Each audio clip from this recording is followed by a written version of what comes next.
As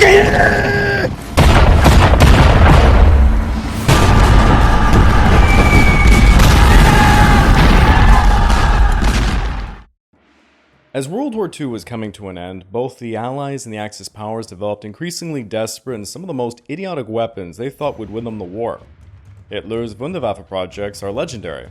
Many know about the V2 rockets, the ridiculous Panzer VIII Maus, and the ludicrous V3 cannon that was supposed to fire upon Britain from France. The Americans even tried to use bats with incendiary bombs against Japan. B.F. Skinner successfully proved pigeons could guide missiles, and the OSS even tried to use cats to see if they could guide bombs against warships. As for the Japanese, they went buck wild on specialized kamikaze units. The most famous, of course, was the MXY-7 Oka, or Cherry Blossom kamikaze aircraft. There were also kamikaze small boats known as the Shinyo, the Kaiju midget submarines, the Kaiten human torpedoes, and the infamous lunge mine. Well, that was dumb. But I would wager not many of you are aware of one suicidal weapon the Japanese came up with in their desperation to thwart the Allied invasion of the home islands. That being the Fukuryū, or Kamikaze Frogmen. Suicide is badass! No. So please join me as we explore one of Japan's most ambitious, desperate, and batshit crazy weapons of World War II. But before we jump into it, please leave a like, subscribe, and comment down below what you want to hear me talk about more in future episodes. Stating all of that, let's just jump right into it. By 1944, Japan was outgunned, outmanned, and significantly outproduced by the Allies. To overcome this, in early 1944, certain officers proposed suicide ramming attacks might tip the scale in favor of Japan. It was an obvious solution. Rig an aircraft or a small boat with a ton of explosives, and one could potentially knock out even an aircraft carrier. Various kamikaze aircraft and small boats were tossed at the enemy, beginning officially at the Battle of Leyte Gulf, and exponentially increased by the time of the Battle of Okinawa. By the end of the war, over 3,000 kamikaze attacks were carried out, sinking or severely damaging 70 ships and killing nearly 7,000 Allied personnel. As arguably successful as these kamikaze attacks seemed to be, they were still too costly to produce as Japan's industry was being systematically bombed into oblivion. Yet, in late 1944, expanding on what seemed to be a winning idea, Captain Kichchi Shintani at the Yokosuka Naval Base Anti-Submarine School came up with a new kamikaze idea, the Fukuryū, or Crouching Dragons. Kichchi advocated using an army of divers who would live underwater for weeks at expected landing sites and attack the incoming Allied ships at night. The Imperial Japanese Navy had already deployed teams of swimmers on perilous missions since the early years of the war. Notably in Hong Kong, divers were tasked with defusing Allied mines to facilitate the landing crafts. During the Battle of Peleliu, a Japanese prisoner captured late 1944 told the Allies he was part of a Kaiju unit, consisting of 22 swimmers trained to assault landing craft. Each swimmer was equipped with 3 grenades, a knife, and basic demolition charges. Such units allegedly damaged the LCI-404 in the U Passage in Palau, a destroyer escort at Okinawa, and attempted to attack the USS Hydrographer in the Shonan Harbor in Palau. However, these were swimmers and not frogmen. Given the Fukuryū idea met the ongoing one-man, one-ship kamikaze doctrine, and was definitely cheaper than building a kamikaze aircraft or boat, the Japanese High Command, in desperation, gave their stamp of approval. No time to read a list. Approved. What's the worst that could happen? Hey guys, this is Craig from the Pacific War Channel. Please don't forget to check out my YouTube membership or my Patreon account over at www.patreon.com/thepacificwarchannel, where you can join the ranks and gain access to a hell of a lot of goodies.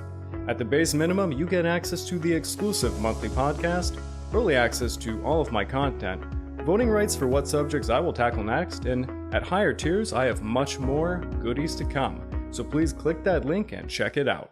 Feasibility studies and training began at Yokosuka and Quetana under the direction of Lieutenant Masayuki Sazano. By the summer of 1945, Japan was really struggling to mass-produce kamikaze vehicles for the anticipated Allied invasion of the home islands. Japanese intelligence predicted the Allies would first invade southern Kyushu at Miyazaki, Ayaki Bay, and or at Satsuma Peninsula. Realizing they could not hope to conventionally defend the home islands, they were relying on their strategy of maximizing casualties upon the enemy in the hopes of an armistice, rather than accepting total defeat. This led to Operation Ketsugo, or Operation Final Battle. They unleashed a propaganda campaign calling for the glorious death of 100 million. Every Japanese man, woman, and child should die for the Emperor when the Allies arrive. They planned to meet the enemy with kamikaze aircraft, small boats, human torpedoes, and of course, the Fukuryū. The Fukuryū were outfitted with specialized diving suits made out of rubberized canvas, with a steel helmet and a crude rebreather system.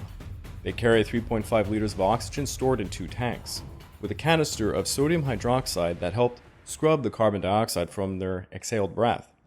With 20 pounds of lead ballast, this enabled the divers to walk on the ocean floor at depths of about 7 meters for about 8 hours.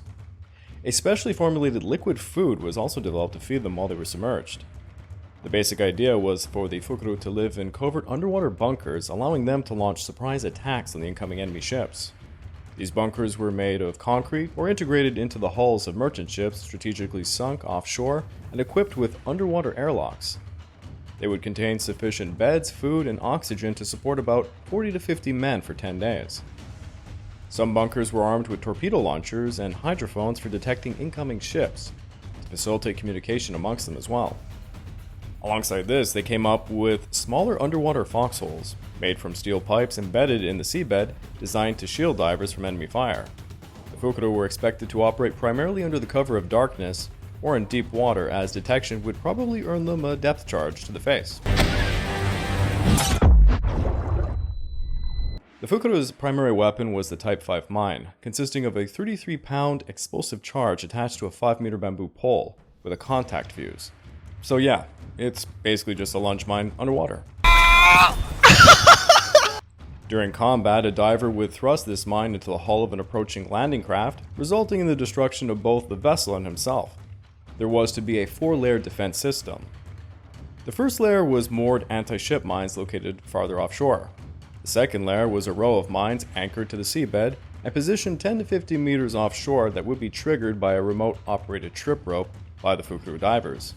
Behind them would be 3 rows of Fukuryū armed with their lunge mines, stationed 60 meters apart every 20 meters at depth of about 4 to 6 meters. The third layer was further inshore, consisting of a line of magnetic mines within a depth of 3 meters. And finally, the fourth line would be a variety of beach mines deployed in just a meter of water. Each Fukuryū was responsible for guarding an area of approximately 390 square meters, with spacing of 60 meters between them to ensure that the blast from one mine would not be set off by nearby divers. Years of academy training wasted! Clearly, like the other kamikazes, each diver was prepared to sacrifice his life to eliminate the enemy. The Imperial Japanese Navy expected the Fukuryū to take out approximately 30% of all enemy landing crafts. Approximately 4,000 men were enlisted into the Fukuryū program, half being volunteers, and the other half being conscripts. We just got a letter, wonder who it's from.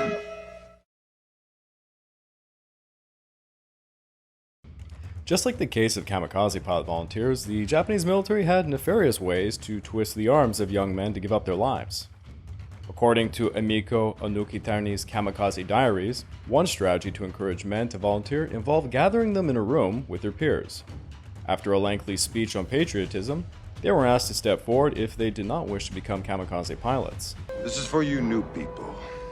I only have one rule. Everyone fights, no one quits. If you don't do your job, I'll shoot you. You get me? We get you, sir! As you can imagine, this proved to be highly effective. As further noted by Onukitani, if a soldier mustered the courage to refuse volunteering, he faced a living hell. Any soldier who turned down the offer would be treated as a person non grata or sent to the Southern Front, where death was virtually guaranteed.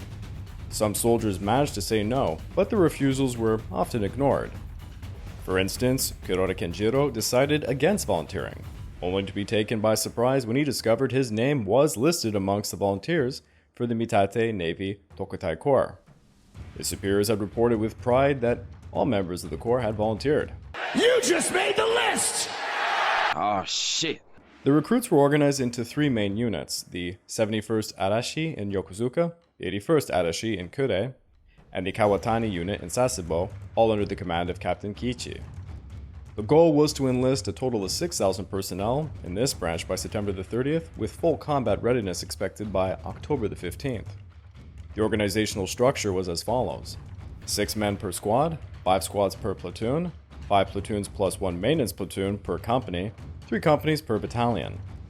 The 71st Adachi station in Yokosuka was intended to have 2 trained battalions and 4 in training. By the end of the war, there were 4,000 men present, of whom about 1,200 were trained. 81st Adachi and Kure were planned to consist of 1,000 men, consisting largely of 250 trained members of the 71st. Similarly, the Kawatani unit in Sasebo was also designed to have about 1,000 personnel. But as of July the 30th, there were only 60 diving suits available at both Kure and Sasebo, with 450 suits at Yokosuka. At least 3 underwater pillboxes were constructed in Tokyo Bay, with additional installations reported at Kujukurihama and Majimakara. However, from the very offset, the project encountered significant challenges. By 1944, the dire state of Japanese wartime manufacturing meant that many of the already rudimentary rebreather sets were faulty, resulting in numerous trainee deaths from drowning, oxygen toxicity, and decompression sickness. Most of the fatalities were caused by issues with the breathing apparatuses. This was because they were so rudimentary, each diver had to inhale through their nose and out of their mouth into the tanks, which would turn the carbon monoxide back into oxygen. If they mixed the two up, they'd inhale CO2, and then they would faint underwater. Also, if any seawater got into the tanks, a mixture was formed that would burn out their lungs. Many divers also got tangled in plant life on the ocean floor, and they couldn't break free. One recruit, Michiro Suzuki, gave an interview in 2023 at the age of 93 about his experience training to be a Fukuryū. "Make a mistake and you'll die from lack of oxygen." He had volunteered at the age of 14 in January of 1945, assigned to the Okazaki Naval Air Squadron in Aichi Prefecture. During training, he lost consciousness when he descended too quickly. Fortunately, a fellow diver who was holding the lifeline sensed something was wrong and managed to pull Suzuki to safety, narrowly saving his life. Tragically, that same diver later died in an accident during another training drill. When Suzuki noticed there was no response from his lifeline, he pulled him up and removed his helmet, only to discover his eyes had literally popped out. Suzuki said each time a hammock at the barracks became vacant, he couldn't help but think, another trainee has died. Although approximately 1,200 recruits had graduated from training by July the 30th of 1945, only around 600 diving suits were actually available. In the end, Japan would surrender before the Fukuryū could even be deployed. That was a close one. Hey, what did you think of this episode? Don't forget to like, subscribe, and tell me in the comments down below what you want to hear more about in future episodes. Also, if you want a little something extra, please consider checking out my YouTube membership or my Patreon account at www.patreon.com/thepacificwarchannel. By joining either of these, you get access to the exclusive podcast series, early access to all the content I make, and voting rights for the subjects I will tackle next. Stating all of that, this has been Craig from the Pacific War Channel, over and out.